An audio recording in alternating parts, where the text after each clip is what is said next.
Okay, I've put together a few examples of fire combat, just lined up a couple of battalions opposite each other and rolled the dice and see how it came out. Um, One thing to mention here, which I haven't covered in any of the other videos, is the equipment tables at the back of the rulebook. You can play your battles perfectly happily with just generic light tanks, medium tanks, etc. But to give a bit of flavour, the equipment tables list most of the tanks of the major combatants, other armoured fighting vehicles, and where they are better or worse, their weapons or their armour, than the average. They have pluses and minuses. There are also some special rules. So I refer to those a couple of times in these examples, and as I say, the tables that they refer to can be found in the back of the rule book.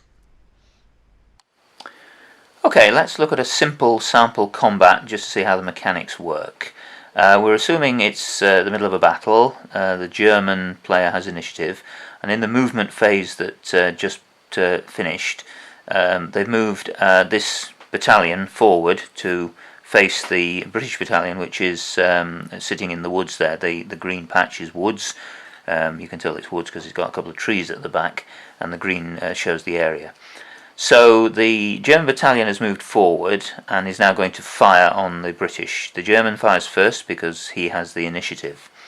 Looking at the battalion there, it's got 3 attached companies, a medium machine gun, a Stug anti-tank company, and a mortar company. So we'll assume both battalions are regular troops, nothing special, and have a look at firstly the Germans' fire die. So they are regular troops, which means that they get a D10, a 10-sided die for their fire. And looking at modifiers, they get +1 for the medium machine guns, +1 for the mortars, and they get +2 for the Stug company because the caliber of the gun there is more than 41mm. They also lose a point for having moved. So overall that means that they've got a +3 on the fire die. On the other side, the British are in medium cover, so that's extremely simple. They roll a D8 for their cover die. So let's roll and see what happens. Okay, so the Germans scored 3, +3 for the modifiers makes 6. The British scored a fire die of cover die, of 6, and so that means there's no effect, no damage. Right, there may be some other firing from the Germans in other parts of the battlefield, but let's assume now the Germans have finished their firing, and in the same firing turn, the British fire back. They fire second because they don't have the initiative, and any combat effects that had been taken by that battalion would now be applied. So if they had taken, say, 3 disorder, they would be suppressed, and therefore they would be firing at a disadvantage. But that didn't happen, so the British are now going to fire back. So let's look at what they've got. Again, I'm assuming they're regular troops. At the back there they've got a Lewis company, so they are heavy machine guns. They've also got a mortar company and a 6-pounder anti-tank gun there. So the British, again, will have a D10 for their basic fire die. They'll get 1 for the mortar company, and they'll get 1 for the anti-tank gun.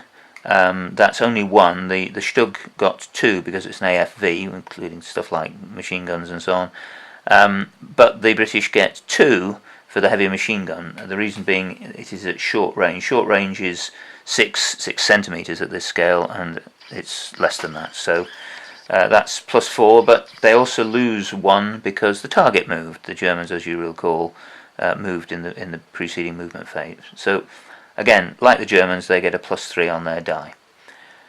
Now, the big difference here is that the Germans are in the open. They've just moved, so they haven't even had a turn to dig in, get light cover.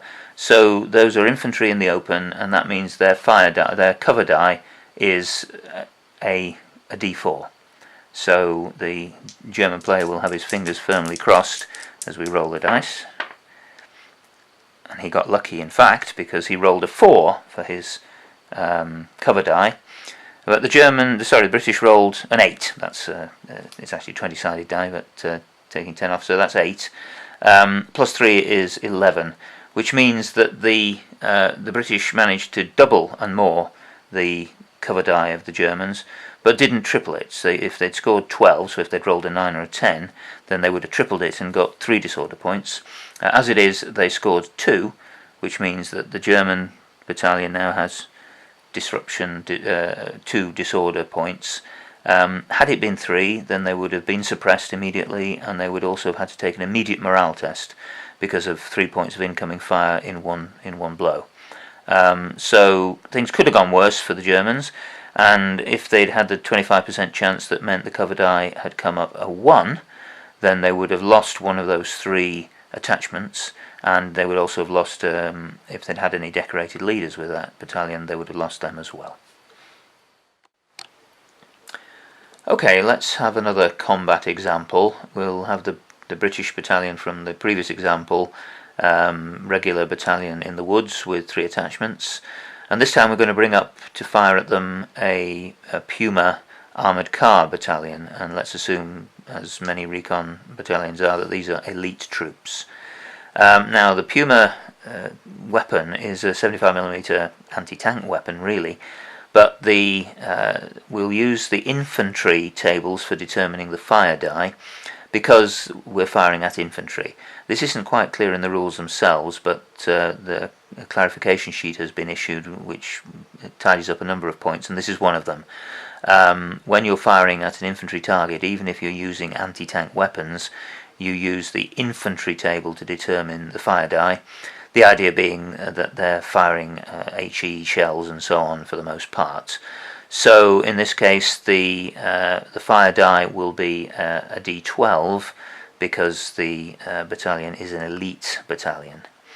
The other thing I should say is that the Puma is within the weapons tables has a +1 on its fire die because it is regarded as being better than average for that category of weapon. So we'll give them a +1. The other modifiers which apply, they've got no attachments, so we're assuming the battalion moved up this turn, so they will fire with a -1 for having moved, +1 because of the quality of the weapon, so they will have a straight D12 for their fire die.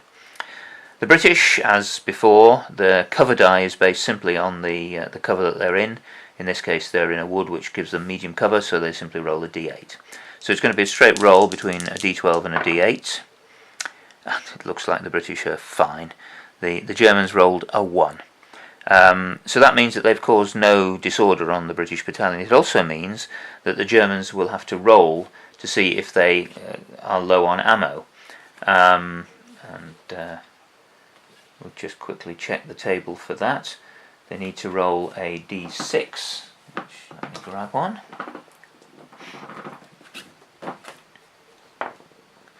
And they rolled a 2, which means they're okay. If they'd rolled a 3, 4 or 5, they would have been low on ammo, which means that they shift down 1 size on the fire die. And if they'd rolled a 6, or if they rolled low ammo for a second time some subsequent occasion, they're actually out of ammo, which means they can't fire until they are resupplied by a supply column. Okay, so the British now fire back, the other German battalions elsewhere in the battlefield having done their bit. So the British are going to fire back. Now, because they're an infantry unit, they are going to use the infantry fire die. The fact that there's an anti-tank gun company attached is not relevant in this case. If it had been an anti-tank battalion that was firing, 3 anti-tank gun companies, then they would use the anti-tank gun fire die table. But in this case it's infantry fire, and that 6-pounder company simply provides a bonus on the firing die. So, as I said, the British are regulars, and so they get a D10. They're going to get a +1 for the mortar company. They're going to get just +1 for the heavy machine guns because the range is now more than 6 centimetres, measuring from the centre of the battalion. The target's well out of range. So they get +1 for the heavy machine gun, and they get +2 for the anti-tank guns because they are firing against an armoured fighting vehicle formation. If they've been firing on infantry, they've only got a +1, so that's +4 in total. But they also get -1 because the target moved, so they're getting +3 on their D10 fire die. For the target, for the cover die, the Germans, the Puma is a light armoured fighting vehicle, so it gets a D6. So we are rolling a D10 plus 3 for the fire die and a D6 for the cover die. And there we go, we've got a 5 plus 3 is 8. The Germans rolled a 2, so they've been tripled. And that means that they take 3 points of disorder. And they will now also have to undertake a morale test. So let's quickly demonstrate what happens there. On the morale table, the first thing we check is the size of the die, and remember the Recon battalion is elite, so they're going to roll a D12. They have 3 points of disorder, so they're going to lose 3 off that roll. If there are any other points, let's assume they haven't got any decorated leaders with them, so there are no other adjustments. So the Germans now roll a D12. Losing 3, that means the result is 2, and that means that they fall back 1 move facing the enemy, so they will drop back out of camera shot. But the important point is that they take another 3 disorder points, and that means that they now become fragmented. So this battalion, as I say, it now needs to fall back, but is also now unable to fire and unable to move while it's in a fragmented state. Next time, in the next move, the Germans will hope that they can recover some of that disorder. That if they stay still, they'll recover 1 point. Because they are elite, they will recover 2 more, so they will automatically be recovering at least 3. If they get lucky with their decision die, they may get another 1 that they can take off. So it's quite likely that this battalion will be able to recover where it is, but it will clearly not be able to do much next turn, and if the British can bring more fire to bear on it, then they may be able to start rolling that disorder up into larger and larger chunks, and eventually, hopefully, they can cause the battalion to panic and pull back. Right, let's have one more combat example. This time we'll have tank versus tank. Everybody loves tanks versus tanks, although I have to say this is not all that common in the Panzer Corps scenarios, as in real life. You'll find actually the majority of your battalions are good old foot soldiers, the infantry slogging through the mud. But here we've got 2 tank battalions facing each other. The Germans have Panzer IV H's with a company of Hetzers attached. The British are in Sherman. They also have an attachment to Sherman Firefly. The main battalion, though, is just 75mm Shermans. So we'll assume this time that the British have the initiative and that they have moved up. The range there is well under the short range for the 75mm weapons, so let's get to it. We'll assume again also that both battalions are regulars. So taking the British first, the British are firing. The gun is 75mm, as I say, so on the fire die we have a D8 as the base. Looking for the modifiers, well, there's a -1 because they moved. They have an attached armoured fighting vehicle company with a gun which is bigger than 40mm, so they get a +2 for that. The other adjustment for this fire is because of the nature of the Shermans. These particular Shermans with a 75mm gun in the rules lose 1 on their fire die. So that gives a net of +2 -2 is 0, so no adjustments to the fire die. The cover die, the Panzer IVs are medium tanks, so they also roll a D8. So taking the green as the fire die for the British, let's see what happens. And there we have an 8 for the British fire die, a 6 for the Germans. So the cover die has been beaten but not doubled, and therefore the German battalion takes 1 point of disorder. Now they get to fire back after the other British battalions elsewhere on the battlefield have finished all their fire. It's the Germans' turn, and the Germans will now fire. So, looking on the equipment tables, by contrast to the Shermans, the Panzer IVs have a +2 on their fire die for the quality of their weapon and presumably the sights and their doctrine and all the rest of it. So the basic caliber, the fire die will be a D8, but they'll be getting +2 because of their equipment. They'll get a -1 because the enemy moved, but they will also get the +2 because the Hetzer again is an attached AFV company with a gun bigger than 41mm. So the Germans therefore have got +3 on their fire die. Again, the target is a medium tank battalion, so they have a D8 for their cover die. Again, we'll say the green are the British. So with a +3 on the German die, so we see they've scored 4 + 3 is 7.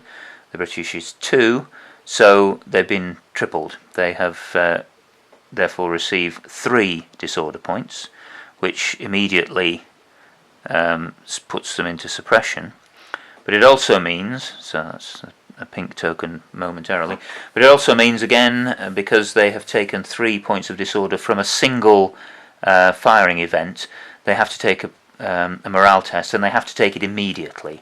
If they'd received 3 disorder points from a number of different incoming fire events, then they would take the morale test at the end of the turn.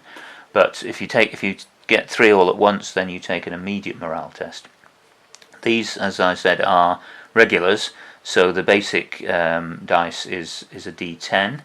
They've taken 3 disorder points, so they've got -3 on the score, and there are no other relevant pluses or minuses. We've assumed they haven't got any decorated leaders with them to stiffen their resolve. So they're rolling a D10 straight with 3 off, and they've scored 6, -3 is 3. So they take 2 more disorder points for a total of 5. Now, that's quite fortunate. If they had taken 1 more, then they would have become fragmented. They would have scored, they have 6 disorder points, they would have become fragmented, and they would also have had to fall back. If their morale result had been 1 point poorer, they would have had to fall back. But as it is, they've just managed to hold. They are suppressed, so next time they come to fire, if they can't get rid of any of that disorder, they will be firing on a poorer die. In practice, as regulars, if they stay still, they will automatically rally off 2 disorder points, which will still leave them suppressed. So if the commander of the army wants to get this formation back into full fighting effectiveness, they're going to have to hope that they get at least 1 auto rally point when they roll their decision die next time, and they can allocate it to this battalion and rally off another point, taking them down to 2.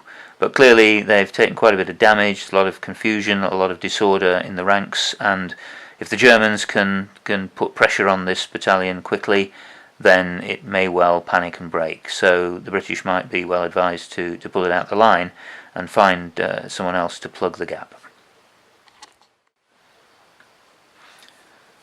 Before I finish the examples of combat, I just wanted to talk about a couple of topics that I didn't cover in the detailed examples, and that's range measurement and facing. The basic rule for range is that you always measure the range for shooting from the centre of the 3 core companies in a battalion. So, for example, in this case, measuring the range here from the centre to the British battalion that the Germans are firing at, it's 6 centimetres, which is short range for a heavy machine gun. Now, the heavy machine gun company is over here, but you do not measure the range from there. That would be out of short range. All the fire for a battalion is assumed to be coming from the centre of the core company, and this machine gun could be here, anywhere around the battalion, but all the measurements are taken from the centre. In terms of facing, an infantry company or any similar company, battalion, can fire at 45 degrees from the centre facing of the centre battalion. Slight variation of that for turreted armoured fighting vehicles. They can fire all round.